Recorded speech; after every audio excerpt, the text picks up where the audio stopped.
আমি মুনিয়া, নতুনদের আমার চ্যানেলে স্বাগত। যারা নতুন আসলে ভালো লাগলে লাইক করো এবং সাবস্ক্রাইব করে দিও। যে কোনো পাতুরি মানেই একটা কলা পাতা, তার ছাড়াও এবং সুতো খোলো, অনেক ঝামেলা। এইসব ঝামেলা ছাড়াই শেখাবো ইলিশ পাতুরি। এখানে আগেই বলে রাখি, আমি একটা পাতায় করেছি, তোমরা সবসময় দুটো পাতায় করো। প্রথমে নিচে দুটো পাতা, ওপরে দুটো পাতা। দেখতে থাকো, আমি আবার বুঝিয়ে দেব কোথায় আমি দুটো করে পাতার কথা বলেছি। সর্ষে বাটাটা আমি দু রকম সর্ষে দিয়ে করব, 2 চামচ সাদা, 2 চামচ কালো সর্ষে দিয়ে আর লঙ্কা দিয়ে। একটু নুন দিয়ে খুব মিহি করে পেস্ট করে নেব, যেন দানা না থাকে।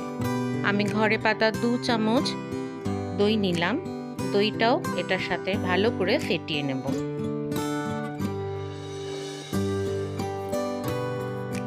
আমি 6 পিস মাছ নিয়েছি, তার মধ্যে নুন হলুদ পরিমাণ মতন দেব, কারণ পরে আর নুন দিতে পারবো না। যাতে আর না নুন লাগে সেই পরিমাণ মতন নুন আর হলুদ দিয়ে সুন্দর করে মাখিয়ে রেখে দেবো বেশ খানিকক্ষণ। এবার একটা বোলের মধ্যে পেস্টটা নিয়ে নিলাম এবং ওই পেস্টটার মধ্যে প্রত্যেকটা মাছকে ডুবিয়ে ডুবিয়ে এইভাবে মাখিয়ে মাখিয়ে রাখবো এবং ম্যারিনেট করব অন্তত 20 মিনিটের জন্য। ফ্রাইং প্যানটায় রান্না করব সেটা নিয়ে নিলাম, আর নিয়েছি দুটো কলা পাতা। তোমরা যারা নতুন করবে তারা অবশ্যই 4টে কলা পাতা নিয়ে একভাবে এইভাবে গোল করে কেটে নিও। একটা ছুরি দিয়ে, ধারালো ছুরি দিয়ে আমি কাটলাম। দেখো সুন্দর গোল হয়ে গিয়েছে। এবার এই গোলগুলোকে আলাদা করে নিলাম। প্যানের মধ্যে পাতাটা যদি না বসে, এই শক্ত দিকটা একটু 3 কোনা করে কেটে নিলেই এটা সুন্দরভাবে বসে যাবে।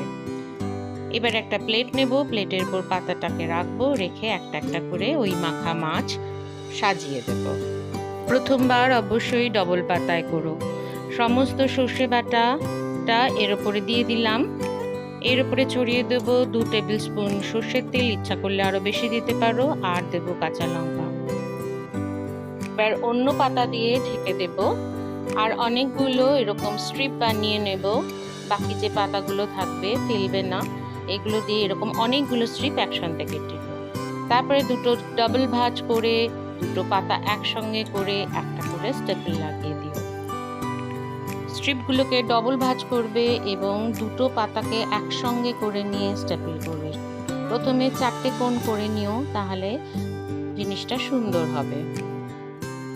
এইভাবে স্টেপলার দিয়ে পুরোটা আমরা ঢেকে নেব এবং সিকিউর করে নেব, যাতে আমাদের ভেতরের মাছ এবং মশলা বেরিয়ে না আসে।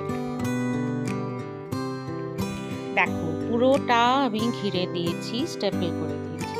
এবার ওই একই প্যানে একটু তেল মাখিয়ে নেব, আর আস্তে করে পাতুরিটা আমাদের প্লেট থেকে নিচে নামিয়ে দেব সন্তর, যাতে ফ্রাইং প্যানে ফিট করে যায়। 15 মিনিট ঢাকা দিয়ে লো ফ্লেমে রান্না করব। একটু নামিয়ে নিয়ে ঠান্ডা করে এবার একটা প্লেট উল্টিয়ে দেব। সন্তর্পণে একদিকে হাত রেখে আস্তে করে উল্টিয়ে দিও।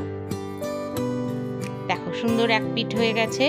এবার সেম ভাবে, যেহেতু একটু গরম আছে, আমি একটা খুন্তির সাহায্যে এটাকে নামিয়ে দিলাম, যাতে উল্টো পিঠটা রান্না হয়। উল্টো পিঠটাও 15 মিনিট রান্না হবে উইথ লিড। দেখো এই পিঠটাও সুন্দর রান্না হয়ে গেছে। আমি নামিয়ে নিয়েছি একটা প্লেটে। এবার এই যে স্ট্রিপগুলো লাগিয়েছিলাম সেগুলো আস্তে করে আলগা করে নেব, ওপরের পাতাও খালি করে নেব। ব্যাস, আমাদের পাতুরি রেডি। গরম অবস্থাতেই ওপর থেকে 2-3 টেবিল চামচ সর্ষের তেল ছড়িয়ে নেব।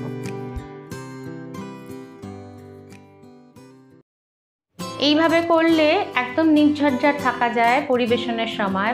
কোনো কলা পাতার ব্যাপার নেই, কোনো সুতো ছেঁড়ার ব্যাপার থাকে না, পাত থাকে পরিষ্কার। একদিন অবশ্যই এইভাবে করে দেখো, তারপরে কিন্তু এইভাবেই করবে, আর সুতো বাঁধবে না। এইভাবেই সাথে থাকো, ভালো খাও, ভালো থাকো।